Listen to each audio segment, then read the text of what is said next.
tous et bienvenue sur le www.bigradio.fr en simultané radio et vidéo. C'est parti pour le Tech News avec à la une de cette semaine, dimanche 29 janvier. Bouygues Telecom dévoile sa B-Box Sensation. Bouygues Telecom encore une nouvelle fois, puisque nous en reparlerons, avec une baisse des prix pour répondre une nouvelle fois à Free. Et puis on terminera également par le Galaxy S3 contre l'iPhone 5. La guerre de la rumeur a démarré et de la guerre est bel et bien déclarée. Et puis on terminera cette chronique sur l'high-tech par les dernières news brèves, avec notamment des très bons résultats pour Nokia et Apple. Soyez les bienvenus, c'est parti pour le Tech News, comme chaque semaine, toute l'actualité du high-tech. La box est le pivot numérique de la vie de nos clients. C'est avec ce préambule que Bouygues Telecom vient de dévoiler sa nouvelle box ADSL et fibre optique. Dénommée B-Box Sensation, elle est beaucoup plus puissante que la version précédente grâce à son processeur SoC Intel Atom associé à 1 Go de mémoire vive. Cette puissance lui permet en théorie de décoder jusqu'à 4 flux HD simultanés et de les diffuser en Wi-Fi sur plusieurs écrans du foyer sans perte de qualité. Pour cela, Bouygues s'appuie sur la technologie sans fil Optimizer de Cell&No, qui optimise le débit des données du Wi-Fi 802.11n sur la fréquence de 5 GHz. Malgré la puissance, la B-Box Sensation est présentée par Bouygues Telecom comme étant la plus silencieuse de sa catégorie. Il est vrai que son fabricant Samsung n'a pas lésiné sur les aérations latérales et emploie un énorme ventilateur à faible vitesse de rotation. Comparée à la Freebox V6 Révolution et à la B-Box de Numéricable, elle dispose d'un confortable espace de stockage de 320 Go contre 250 pour la Freebox V6 et 160 ou 500 pour la box de Numéricable, mais n'a pas de lecteur Blu-ray. Elle profite aussi d'une connectique très riche. Elle intègre pas moins de 4 prises gigabit Ethernet, 5 prises USB 2.0 dont une en façade, un connecteur eSATA et un lecteur de carte SD, lui aussi en façade. Le FAI offre avec sa nouvelle B-Box un petit boîtier hotspot mobile fabriqué par Huawei. Il permet de partager une connexion 3G+, jusqu'à 42 Mbps et de créer un point d'accès Wi-Fi sur lequel 5 appareils pourront se brancher simultanément. L'interface a été complètement revue avec des menus repensés et animés en 3D. Il s'affiche désormais en haute définition sur ce qui est plus agréable à l'œil de grands écrans. Les utilisateurs naviguent dans l'interface tout en conservant l'image et le son du direct en arrière-plan. L'offre de VOD est regroupée dans un même espace avec majoritairement des films en HD avec un décodage son DTS pour avoir une véritable expérience home cinéma. De plus, des jeux en streaming seront proposés grâce à un partenaire avec la plateforme Playcast. B-Box Games fournira un catalogue d'une 50aine de jeux en mode solo ou multijoueur en ligne. On n'en parle pas de petits jeux casual, mais de titres populaires comme Dirt 2, Call of Duty, Super Street Fighter 4. Une manette de jeu sera fournie sur demande. Toutefois, si la B-Box nouvelle génération a été présentée, Bouygues Telecom reste très flou quant à sa commercialisation. Le fournisseur d'accès Internet invoque une éventuelle prochaine augmentation de la TVA pour différer son lancement. Ce dont on est sûr, c'est que 2 modèles de box seront vendus. Un modèle pour fibre optique, B-Box Sensation Fibre, qui intégrera la box et le décodeur dans un seul et même gros boîtier, et une B-Box Sensation ADSL, qui sera plus traditionnellement composée d'une box et d'un décodeur TV séparé. Et alors dans ce dossier Bouygues Telecom, on ne peut pas passer à côté des prix bien sûr. L'offre Free Mobile continue de faire des vagues et après avoir baissé les prix de ses abonnements sans engagement et low cost bien due, Bouygues Telecom est le seul des 3 grands opérateurs à réajuster tous ses tarifs, y compris ses offres premium. Le prix du forfait Eden Relax 24/24 baisse et passe de 44,90 € avec un mobile à 38,90 € si vous conservez votre téléphone. Le prix du forfait Eden Smartphone 24/24 passe à 59,90 € avec un mobile à 44,90 € si vous conservez votre téléphone. Avec Eden, les clients bénéficient des forfaits mobiles avec ou sans engagement, avec ou sans internet, d'une baisse automatique du prix de leur forfait au bout de 12 ou 24 mois s'ils conservent leur mobile.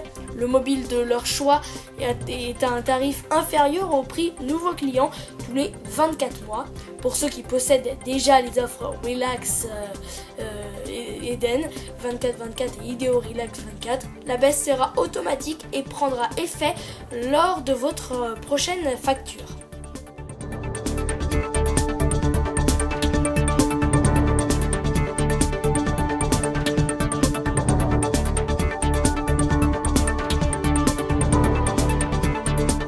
Sera le plus fort, d'un côté l'iPhone 5, de l'autre le Galaxy S3. Le match entre les mobiles haut de gamme qui verront le jour dans les mois qui viennent est déjà entamé.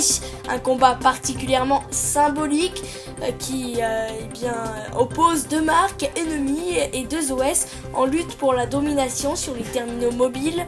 La guerre du buzz un peu ridicule entre ces fausses fuites, sa pure intox et les vraies informations bat donc son plein.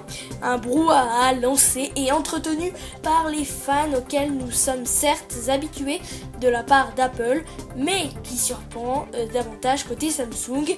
Et pourtant, les rumeurs vont bon train autour du Galaxy S3. Cela a commencé par un plan tiré d'une vidéo diffusée lors de la conférence de presse du fabricant coréen au CES. Difficile de croire que Samsung ait pu diffuser une image de son futur fleuron par mégarde. Bingo, en tout cas, tout le monde en a parlé. Et ce n'est pas fini, il y a quelques jours de cela, Eldar Murtazin, un blogueur russe travaillant pour Mobile Review, remet le couvert. Il a de l'expérience en matière de buzz. Ce testeur s'amuse régulièrement par l'intermédiaire de son Twitter à balancer des rumeurs sur les nouveaux mobiles, voire à troller violemment pour son bon plaisir, tout en disant un nombre hallucinant de bêtises. Mais qu'importe, le blogosphère Android a en tout cas largement repris un de ses derniers tweets dans lequel il vante d'aimer son nouveau téléphone avec résolution HD, des modifications du logiciel, une caméra dite de 12 mégapixels et Android 4. Il dit ensuite que le téléphone est rapide grâce à un processeur quad-core pour les connaisseurs. Nous ne sommes ni astrologues ni devins et nous n'avons pas eu vent des caractéristiques du Galaxy S3, mais on ne peut pas dire que Murtazin se mouille beaucoup. Il y a fort à parier que l'appareil disposera effectivement d'un écran à résolution supérieure que son capteur photo qui dépassera lui 8 mégapixels et qu'il disposera d'un processeur quad-core comme la plupart des téléphones haut de gamme qui seront présentés en février au Mobile World Congress de Barcelone, le grand salon des mobiles. On ne sait quand il sera présenté, mais le web bruisse aussi d'un nombre incroyable de rumeurs autour du prochain bébé de la marque à la pomme croquée.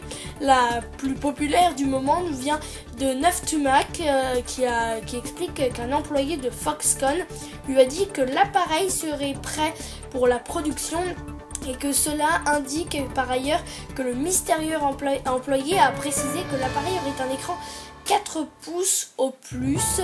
Il est permis de notre sourire quand on lit notre source a indiqué que plusieurs appareils de test circulent et il est donc impossible de dire quel sera le design final. On peut cependant respirer, aucun de ces appareils n'aura encore le facteur sous forme de l'iPhone 4 4S.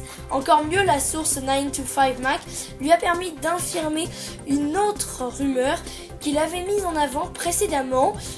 Vu le passif du site, il est permis de se demander si 9to-Mac n'a pas confondu l'employé de Foxconn avec Madame Irma.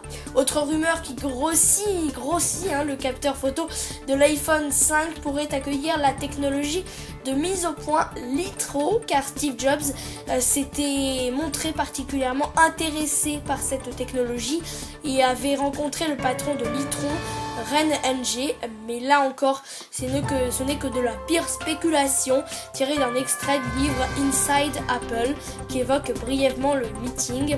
Une seule chose est certaine, à la lecture de toutes ces nouvelles, la spéculation autour de ces deux machines de guerre ne font que commencer. Voilà donc pour ce dossier iPhone 5 vs Samsung Galaxy S3. Voilà, on y perd un petit peu nos mots. En tout cas, dès qu'on a des nouvelles informations toujours plus grosses, on vous en reparle bien sûr dans les dernières brèves, mais également dans nos dossiers d'actualité de ce Tech News.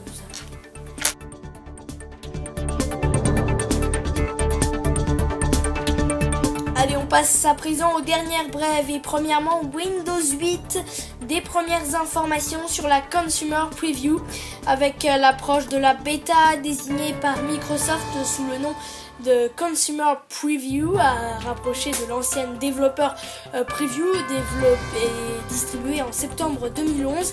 Les informations commencent à filtrer. Donc. Nokia aurait vendu 1 million de téléphones Lumia. Les bons chiffres réalisés sur les ventes de son dernier téléphone ne suffisent pas à enrayer la baisse des résultats de l'équipementier. Ces pertes se montent à 1,2 milliard d'euros sur l'année 2011. D'un côté, résultat historique pour Apple, 128% d'iPhone ont été vendus en plus. La marque à la pomme et la firme de Cupertino a publié mardi 24 janvier ses résultats financiers du premier trimestre fiscal 2012. Des chiffres historiques portés par des ventes d'iPhone en forte croissance et un iPad de plus en plus populaire.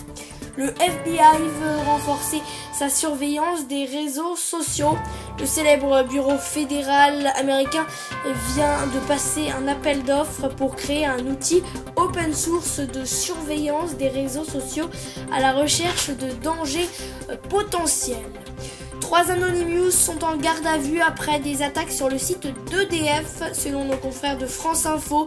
3 hommes ont été interpellés mardi dans le Gard et ont été présentés à un juge d'instruction en vue d'une mise en examen après avoir passé 2 jours dans les locaux de la DCRI pour être interrogés. Ces individus appartiendraient à la galaxie des Anonymous et auraient l'an dernier atteint au fonctionnement du site d'EDF plusieurs jours durant en réaction à la catastrophe de Fukushima. HP a détaillé son calendrier pour transformer WebOS en un système open source d'ici à septembre 2012. Et puis on termine également par le président de Nintendo, Satoru Iwata, qui a annoncé officiellement cette semaine le lancement de la Wii U, successeur de sa console de jeux Wii, pour la fin de l'année 2012 aux États-Unis, en Europe, en Australie et au Japon. C'est la fin de ce Tech News, merci à tous de l'avoir suivi. En tout cas, n'oubliez pas une chose, c'est que nous serons là la semaine prochaine.